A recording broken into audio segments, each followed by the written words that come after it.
कवि अब म निम्ति आउँछु कवि नरेन्द्र कच्चित, उहाँ पत्रकार पनि हुनुहुन्छ। धन्यवाद छ।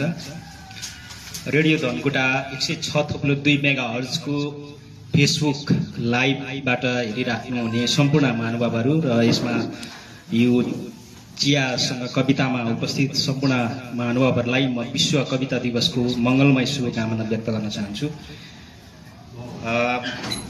यसैको सन्दर्भमा म एउटा कविता वाचन गर्न लागिरहेको छु। मेरो कविताको शीर्षक रहेको छ जिन्दगी एक नारा अनेक। पीडाको लडाईँमा लतपतिएर एउटा जिन्दगी युद्धको मैदानमा छ।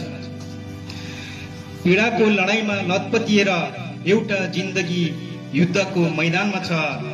सडकमा आफ्ना स्वार्थका नाराहरू घन्किरहेछन्।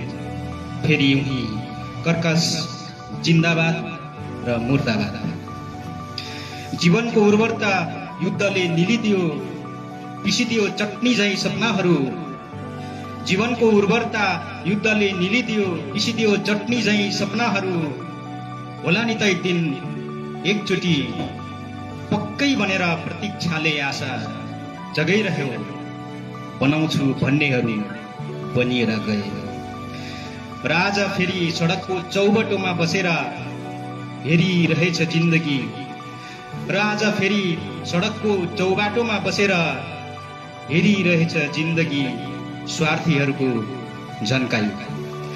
एक जिन्दगीको नारा अनेक,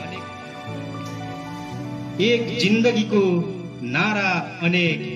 ओ देश जिन्दगीको क्षतिपूर्ति उही कर्कश जिन्दाबाद र मुर्दाबाद मात्रै हो।